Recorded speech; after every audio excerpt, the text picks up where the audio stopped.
Que Dios nos guíe, nos acompañe en esta predicación. Y antes de yo predicar, quisiera que cada quien ahí en su puesto inclinara su rostro y le ore al Señor. Órele por el motivo que usted tenga en su corazón.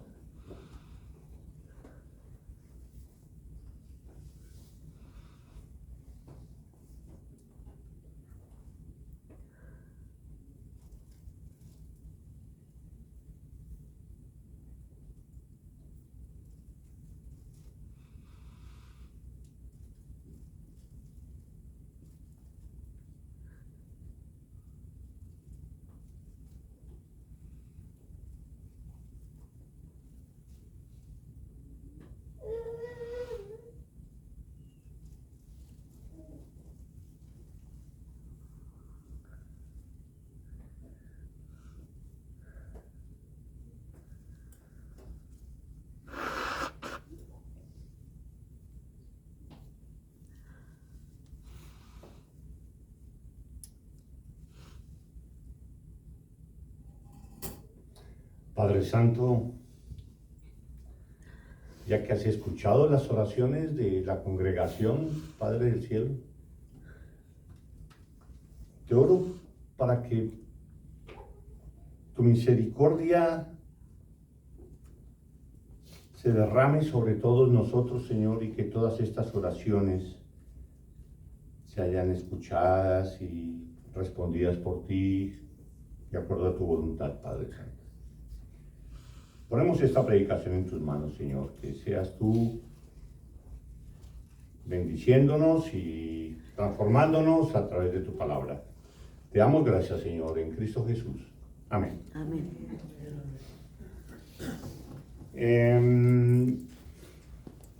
Estamos, como todos recordarán, estamos hablando sobre la epístola que Pablo le escribió a Timoteo.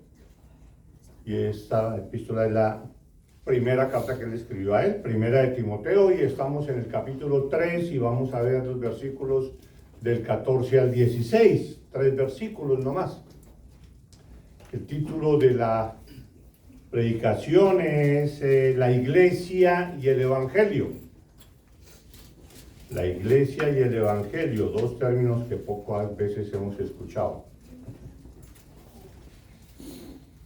En esta carta de Pablo a Timoteo, sabemos que Pablo lo que busca por medio de ella es darle la suficiente guía a Timoteo sobre la forma como debe guiar la iglesia en Éfeso. Y para que Timoteo le pusiera atención a lo más importante, a lo básico, a lo que en realidad tiene bastante importancia. Y debido a eso, en los primeros dos capítulos que ya estuvimos viendo, Pablo le habla sobre varios temas. Le habla sobre el peligro de las falsas doctrinas, si ustedes se acuerdan, del peligro de las falsas doctrinas, la importancia de la oración, el papel y el decoro que las mujeres deben tener en la iglesia. Y también habla de las características que deben tener los líderes de la iglesia. Los líderes, los pastores y los diáconos, de los cuales habla Pablo. Y ahora llegamos a este punto, y después de esto que hablamos, después de estos 3 capítulos, y antes de los otros 3 capítulos, porque Timoteo trae 6 capítulos, antes de esos 3 capítulos, en los que Pablo continúa haciendo ciertas advertencias a Timoteo, pero en general a toda la congregación, les vuelve a hablar sobre los falsos maestros, les habla sobre las responsabilidades de los pastores, y les habla también sobre las virtudes que debe tener un hombre de Dios. O sea, de las virtudes que debe tener cada uno de ustedes y yo también. Ese es el resto del libro de Timoteo. Entonces, Estamos diciendo que antes de esos 3 capítulos y después de esos primeros 3 que hablamos, esta es la mitad del libro de la epístola de Timoteo, Pablo en solo 3 versículos, que son los que vamos a ver hoy, hace un magistral, especial resumen de lo que la iglesia es y cuál es su papel. Leamos con atención estos 3 versículos, pensando en 2 temas. Mientras leemos, piensen en 2 temas primordiales: la iglesia y el evangelio. Vamos a ver cómo maneja Pablo estos 2 temas en solo 3 versículos. Y dicen así: esto te escribo, Timoteo. Ahí no dice, pero es como si dijera: esto te escribo, Timoteo, aunque tengo la esperanza de ir pronto para verte. Estaba ansioso Pablo para ir. Y te escribo para que, si tardo, sepas cómo debes conducirte en la casa de Dios, que es la iglesia del Dios viviente, columna y baluarte de la verdad. E indiscutiblemente, grande es el misterio de la piedad. Dios, y empieza a definir cuál es ese gran misterio de la piedad. Dios fue manifestado en carne, justificado en el Espíritu, visto de los ángeles, predicado a los gentiles, creído en el mundo, recibido arriba en gloria. Ahí terminan los 3 versículos. Parecen normales, parecen bueno, ¿okay? Pero son 3 versículos que llaman la atención lo ricos que son de lo que habla. El versículo 15, el primero, pues bueno, el 14 dice: esto te escribo aunque tengo la esperanza de ir pronto a verte. Bueno, una inquietud de Pablo. Pero el versículo 15 empieza diciendo: esto te escribo. Esta carta te la envío, Timoteo, para que sepas cómo debes conducirte en la casa de Dios, que es la iglesia del Dios viviente, columna y baluarte de la verdad. Ese es el versículo 15. Entonces veamos algunas cosas que nos dice ahí con esas palabras Pablo. La casa de Dios. Para que sepas cómo conducirte en la casa de Dios. Cuando Pablo habla de la casa de Dios, no se refiere al edificio. Es que entraste a la casa de Dios. No. Pablo se está refiriendo a la familia de Dios. Para que sepas cómo conducirte dentro de la familia de Dios. Así como a veces nosotros decimos, esa es la casa de los Rojas, o la casa de los Martínez, o así. No, y entonces va uno a la casa de los Martínez, pero no va uno por la casa, sino que va uno a la familia de los Martínez, o de los Rojas, o de quien sea. ¿Sí? Entonces, tener en cuenta eso que Pablo dice, para que sepas cómo conducirte en la casa de Dios, en la familia de Dios. ¿Cómo debes conducirte? Sí, en la familia con Dios y de Dios, que es la iglesia del Dios viviente. Esa es la casa. La iglesia. Nosotros somos la iglesia del Dios viviente. Esto nos da una idea de la importancia que es para Dios su iglesia. Fundamental. Tiene un significado supremamente grande la iglesia como tal para Dios.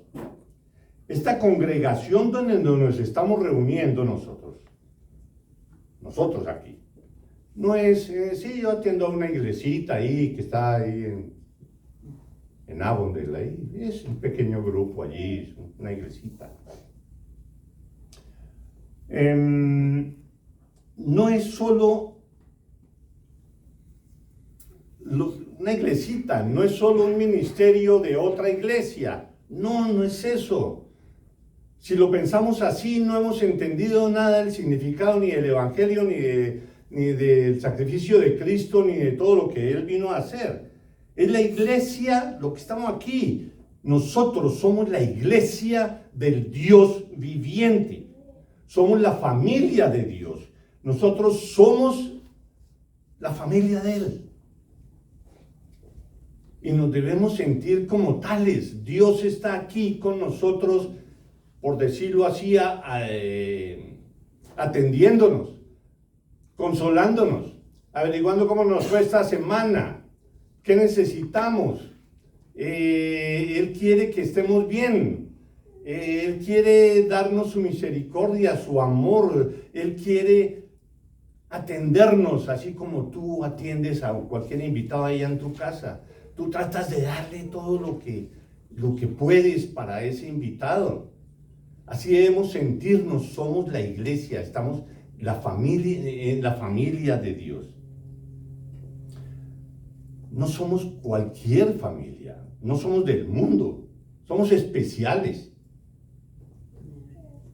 Debemos estar muy orgullosos, siempre nos debemos sentir muy orgullosos de que somos una iglesia y pertenecemos a esta iglesia, a esta pequeña congregación.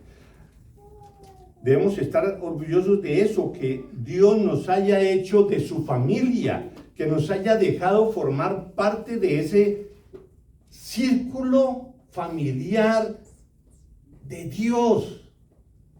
Entrar así a una familia, pues hombre, eso es una gran cosa. Una persona sola, huérfana, cuando adoptan a una persona así y la traen a una familia, el gozo de esa persona es muy grande y tiene un agradecimiento inmenso de que le hayan dado ese derecho de pertenecer a esa familia. Pues en general a cualquier familia, una persona así huérfana que lo adopten, pues va a tener mucho gozo de que la adopten en cualquier familia. A nosotros nos adoptaron en esta familia. Dios nos adoptó. Y semejante familia, si Dios va a estar ahí. Dios está con nosotros y Él nos considera como sus hijos, sus verdaderos hijos. A veces uno pasa por alto todo el significado que eso tiene. Yo no merecía estar acá. Yo merecía estar allá en el fango, como dice la canción. Por nuestros pecados, por todos nuestros deseos no buenos. Allá es donde deberíamos estar, pero que Dios mismo ponga sus ojos sobre nosotros, nos escoja y nos traiga a su grupo de familiar. Eso tiene mucho significado y nosotros lo olvidamos cada vez. Y si entendemos claramente que formamos parte de ese círculo íntimo alrededor de Dios, pues así mismo debe ser nuestro comportamiento y estilo de vida. Nosotros no podemos seguirnos comportando así como decía yo. Si no nos hubiera adoptado, nosotros estaríamos allá en el fango y llenos de pecados y buscando el mal y todo lo que cada quien se acordará de su juventud. Allá estaríamos, pero Dios nos trajo por acá. No podemos seguir haciendo lo mismo. Estamos en medio de Dios, nosotros debemos buscar esa santidad, eso es lo que Él quiere que nosotros seamos. Y debemos cambiar nuestro comportamiento, debemos buscar un comportamiento que le plazca a quien me adoptó. ¿Tú qué quieres que yo haga? Yo lo hago, gracias por adoptarme. No, mándame, yo hago lo que hago. Pero no lo hacemos así. Y mucho más nosotros debemos sentir esa responsabilidad, ese deseo de satisfacer a quien me adoptó, cuando sabemos el costo tan grande que le costó, el costo tan grande para ese Dios que nos adoptó, para que pudiéramos llegar a formar parte de ese círculo. Semejante, un padre adopta a otro y bueno, listo, venga, ok. Pero que en ese proceso de adopción de alguien hacia un niño o lo que sea, o un joven, para adoptarlo y que forme parte de esta familia y rescatarlo, el costo para mí sea dar la vida de mi hijo.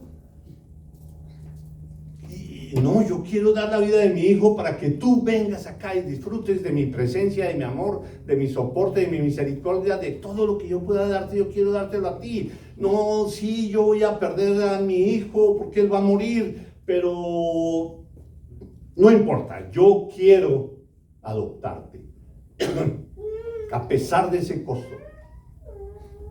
Pero nosotros nos sentimos cristianos y venimos muy cómodamente a la iglesia y pasamos así, pasamos así, como si nada, es un rito, es una cosa ahí religiosa que toca cumplir, sin entender esa profundidad de lo que significa que Dios te adoptó como hijo, te trajo a su familia, a su círculo íntimo, y tuvo que pagar, tuvo que decirle a su hijo, ve a la tierra, tienes que sufrir, tienes que ser crucificado, tienes que pagar por los pecados de esas personas que yo quiero adoptar. Ese dolor del Padre al hacer eso, lo pasamos por alto. Costó la muerte del mismo Dios hecho hombre. Costó la muerte de su Hijo para que tú pudieras disfrutar de pertenecer a ese círculo. Esto es lo que somos como iglesia. Somos la familia de Dios, nosotros, cada uno. Ahora nos dábamos la mano y toda la cosa, bonito. Somos la familia de Dios. Mucho más que si fuéramos solo sus embajadores. A veces se habla de que somos los embajadores de Cristo y que somos sus representantes, entonces debemos actuar como embajadores, proclamar el evangelio y toda cosa porque llevamos el mensaje de Dios.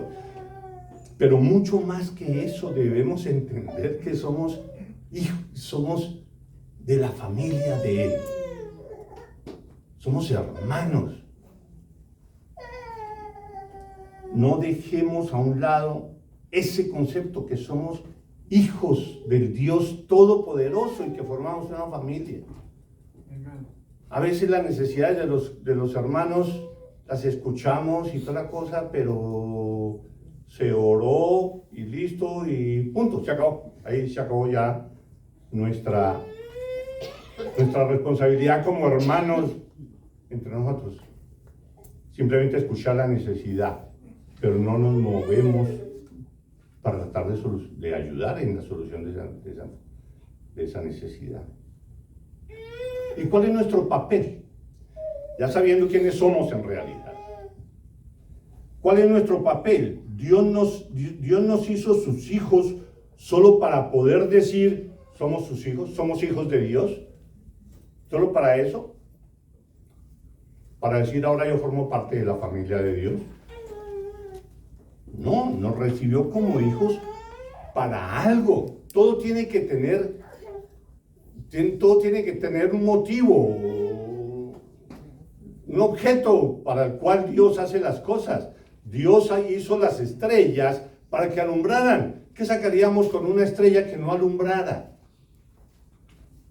Ni siquiera sabemos que existe. Si no damos nada, ¿para qué Dios creó un árbol si no era para que diera algo? Para que diera un fruto, para que diera sombra, para que tuviera sus ramas y creara más y todas esas cosas. Para dar. Dios nos creó para dar. Pero no, nosotros sí nos creó, ahí estamos, somos parte de la familia de Dios. Pero ¿y qué estás haciendo como hijo de Dios? ¿Qué? ¿Para qué eres hijo de Dios? No, pues es que yo disfruto de la familia de Dios, yo le oro y Él me ayuda. No, nos recibió como hijos para que fuéramos, tal como dice el versículo, para que fuéramos columna y baluarte. Para eso nos creó, para eso nos hizo sus hijos, para que como iglesia fuéramos columna y baluarte de la verdad. Pero miremos por ahora qué quiere decir eso de columna y baluarte. Para eso Él te miró y dijo, ven para que seas columna y baluarte. ¿Sí? ¿Qué es eso? Columna, Todos sabemos que cualquier edificación, cualquier construcción debe tener una estructura firme que soporte todo el resto de la construcción. La columna pues es una parte fundamental de cualquier construcción, todos lo sabemos. El cimiento y sus columnas pues son los que dan la estructura y los que hacen permanecer el edificio. ¿Quiénes están destinados a que ese edificio de la iglesia, de la casa de Dios, se sostenga? ¿Quiénes son esas columnas? Pablo lo está diciendo, para que fuéramos nosotros las columnas y baluarte de la verdad. ¿Para qué Dios te trajo a la iglesia? No, pues para venir todos los domingos y leer la Biblia. ¿Solo eso? ¿Sí?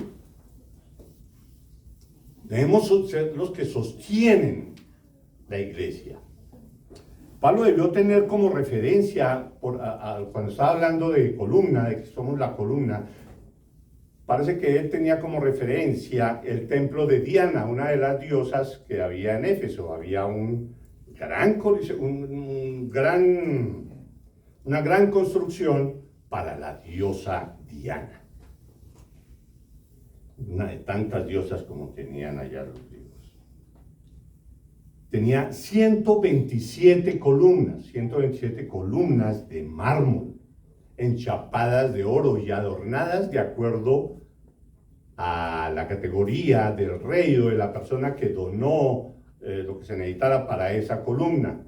Los reyes daban ofrendas para construir el templo a Diana, y de acuerdo a esa ofrenda entonces así adornaban la columna, lo que sostenía esa gran construcción para la diosa Diana. Tú eres, hermano, tú eres una de esas columnas con las cuales se sostiene la casa de Dios. Tú estás adornado con todos los dones que Dios te ha dado para que seas una columna fuerte para la casa de Dios. No lo olvides. Tú eres una de esas columnas fuertes, llenas de oro, llenas de un corazón sensible, llenas de un corazón amoroso, llenas de un corazón con ánimos de obedecer al que te adoptó. Tú lo eres, no olvidemos eso. Tú eres una de esas columnas con las cuales se sostiene esta casa. Así eres de importante. Quita una columna en cualquier edificio a ver qué pasa. Tú eres muy importante. Si una columna colapsa, pues colapsa toda la construcción. Y de ahí el gran celo de Pablo contra los falsos maestros, de los que tanto habla ahí en 1 Timoteo.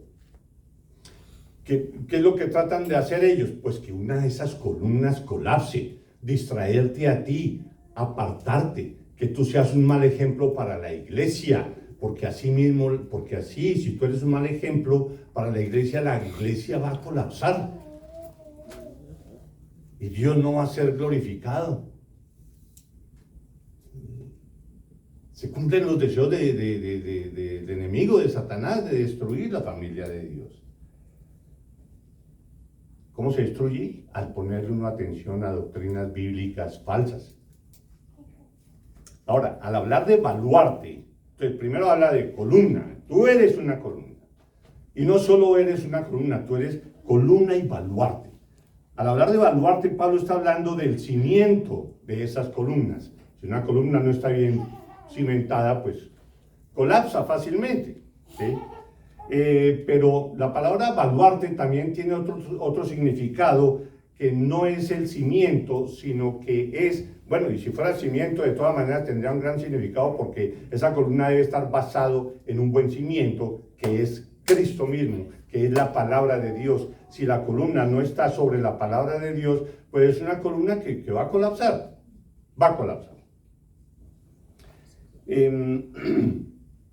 La palabra baluarte también significa fortaleza.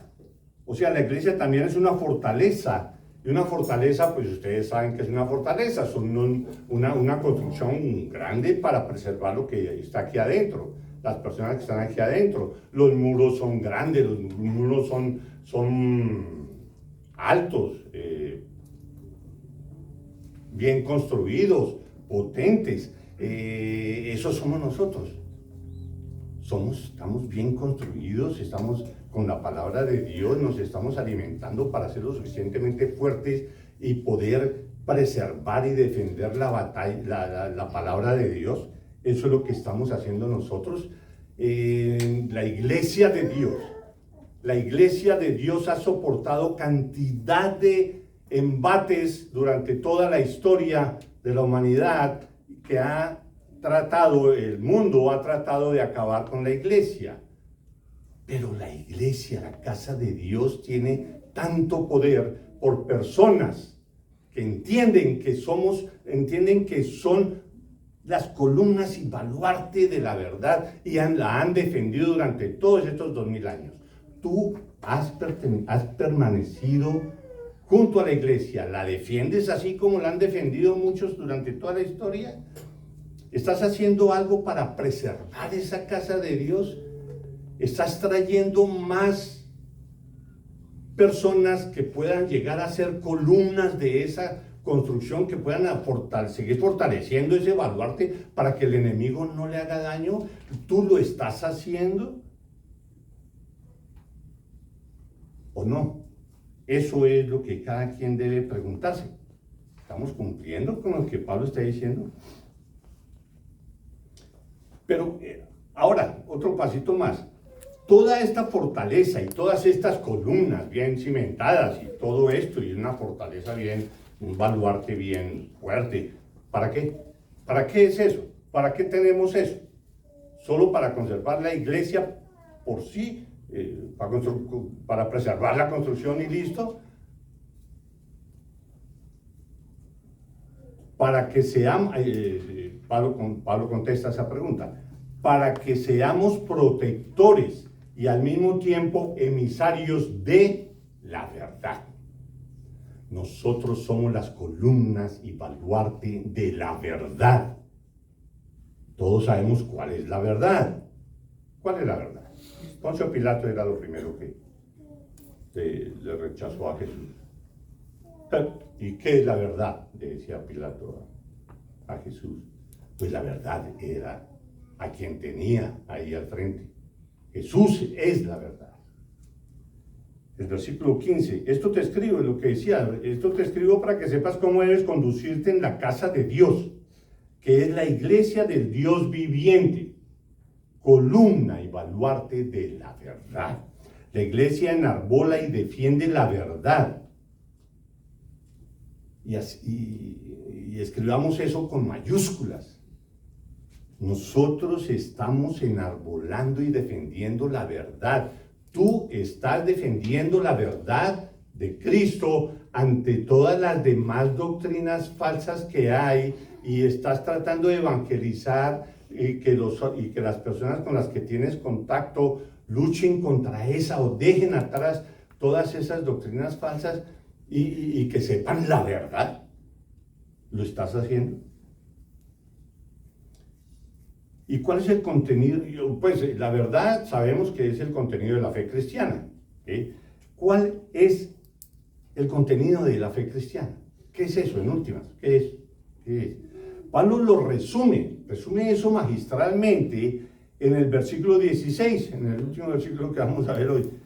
Lo resume muy bien en ese versículo. El Evangelio lo resume en esos 6 renglones de ese versículo, y eso, él tomó esos seis renglones, esas 6 frases, los tomó de un himno de la época, aclarando que ese es el misterio. Dice así, el misterio de la verdad. Dice el versículo 16, e indiscutiblemente grande es el misterio de la piedad. Grande es el misterio de la piedad. ¿Eso qué querrá decir? Pero ¿qué dice? Grande es el misterio de la piedad. Dios fue manifestado en carne, justificado en el Espíritu, visto de los ángeles, predicado a los gentiles, creído en el mundo, recibido arriba en gloria.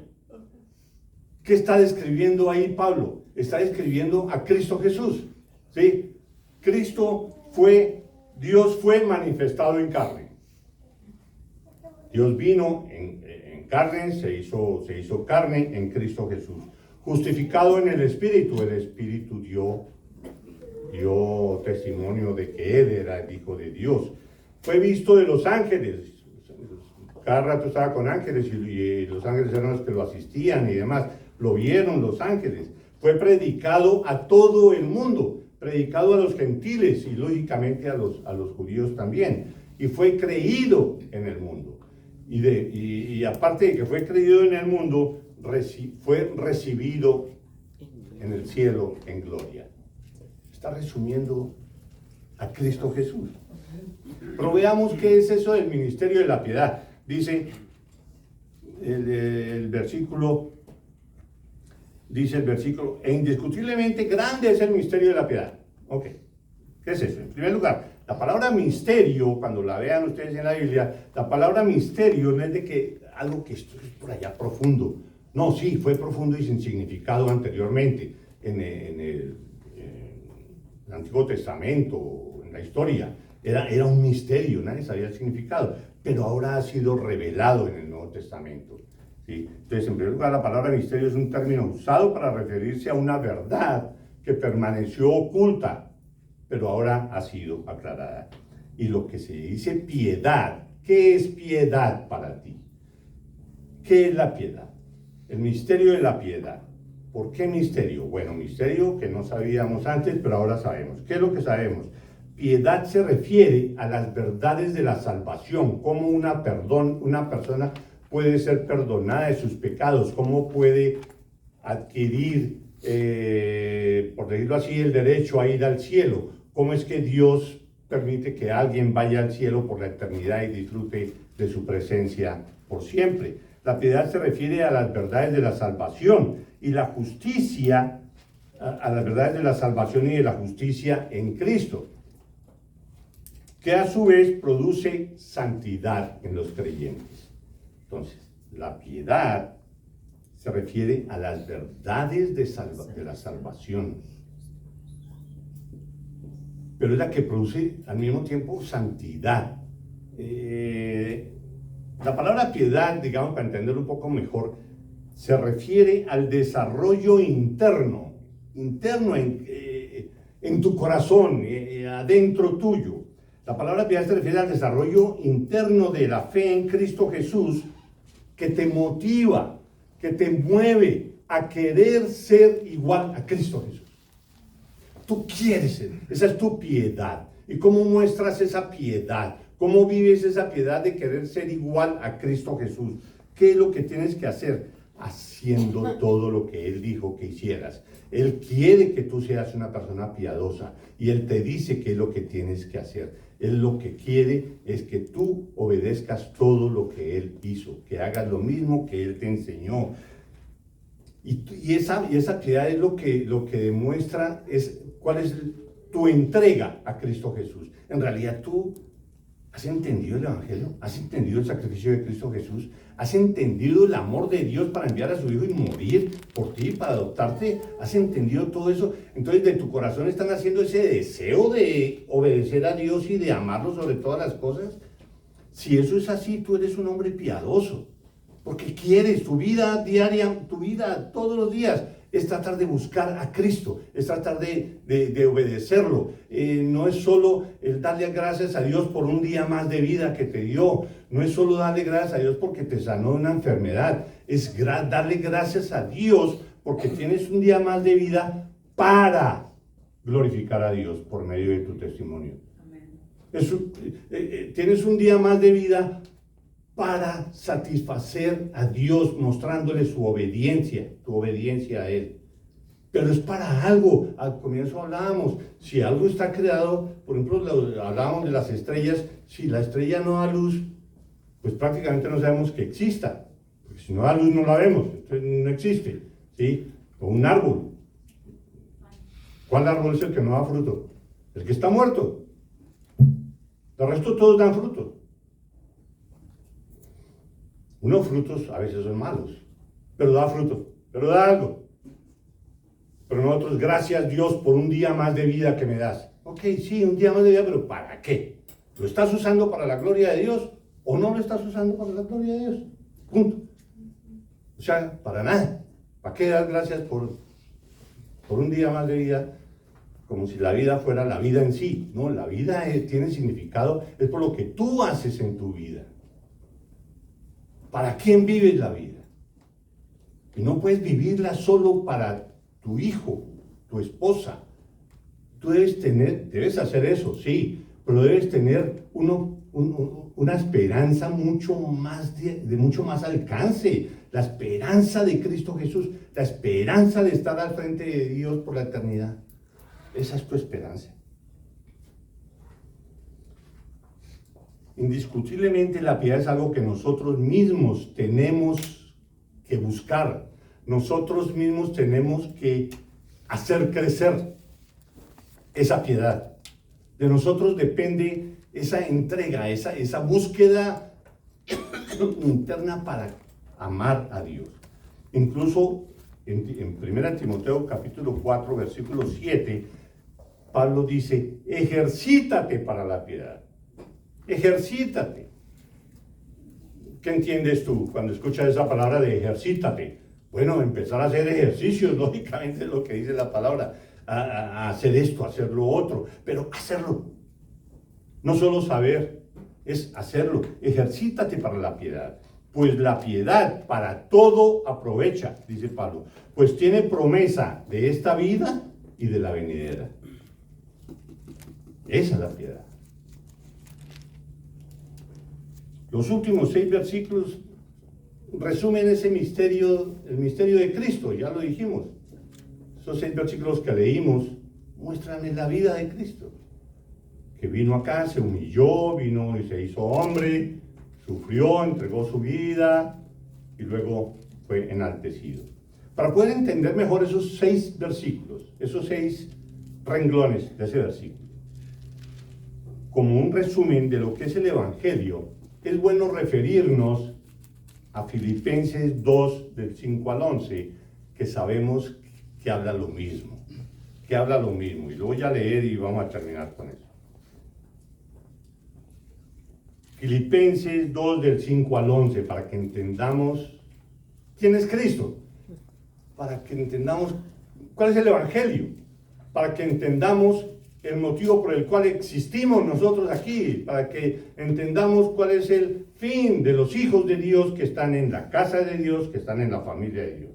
Dice, haya pues en vosotros este sentir que hubo también en Cristo Jesús, el cual, siendo en forma de Dios, no estimó el ser igual a Dios como cosa a que aferrarse, sino que se despojó a sí mismo, tomando forma de siervo, hecho semejante a los hombres, y estando en la condición de hombre, se humilló a sí mismo, haciéndose obediente hasta la muerte, y muerte de cruz. Por lo cual, Dios también lo exaltó hasta lo sumo, y le dio un nombre que es sobre todo nombre, para que en el nombre de Jesús se doble toda rodilla de los que están en los cielos y en la tierra y debajo de la tierra, y toda lengua confiese que Jesucristo es el Señor, para gloria de Dios Padre. Ese es el Evangelio. En últimas, ¿qué es lo que hace Pablo? Decirle a Timoteo, mira, yo te estoy diciendo una cantidad de cosas para que sepas cómo portarte en la iglesia, pero ¿qué es la iglesia? La iglesia es la familia íntima de Dios. El círculo estrecho de la familia de Dios, eso eres tú. ¿Y qué debes hacer? Debes proclamar el Evangelio. ¿Y cuál es el Evangelio? Eso que acabo de leer. Es lo que tenemos nosotros que hacer, entender y predicar. Somos los encargados, hermanos, de defender y proclamar la palabra de Dios. Somos los hijos de Dios, somos su familia, somos su herramienta aquí en la tierra. Es la forma como Dios expande el Evangelio, expande su iglesia, expande su familia. ¿Cómo? Por medio tuyo. No hay otra manera. No hay otra manera. Y si un árbol no da fruto, ¿qué pasa? ¿Qué es lo que hacen? Todos sabemos. Lo cortan.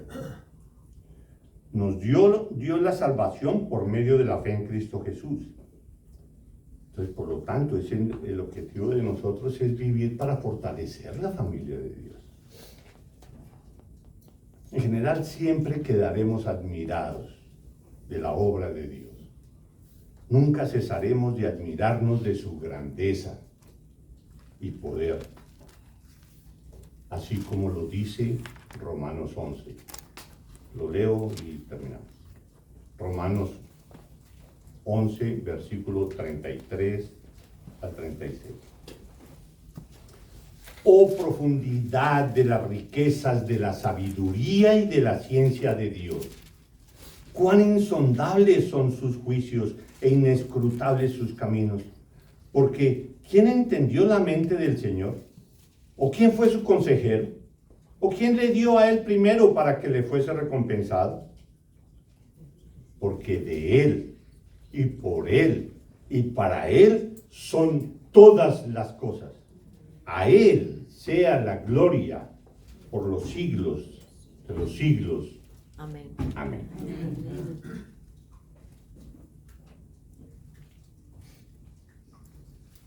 Amén. Somos su familia, pero para algo. Para algo. Un hijo en una familia que no hace nada sino solo está dormido. Ay, este hijo mío. No, es un hijo para darle gloria al Padre y sobre todo sabiendo el sacrificio que él hizo para que pudiera él entrar a la familia, para ser adoptado. Recordemos eso. Somos hijos todos de Dios y estamos para proclamar su amor, su fe y proclamar toda la fe cristiana. Proclamar a Cristo Jesús. No olvidemos eso. Vamos a orar. Padre, gracias, Señor, por tu palabra. Gracias por recordarnos la esencia de nuestra vida como cristianos, Señor. Entender que somos hijos tuyos por adopción. Entender que siendo hijos tenemos el papel de proclamar a Cristo al mundo entero, Señor. Te damos gracias por recordarnos que debemos fortalecer nuestra iglesia, debemos fortalecer nuestra relación contigo cada día y avanzar y fortificar nuestra piedad. Te damos gracias, Señor, en Cristo Jesús. Amén. Amén. Amén.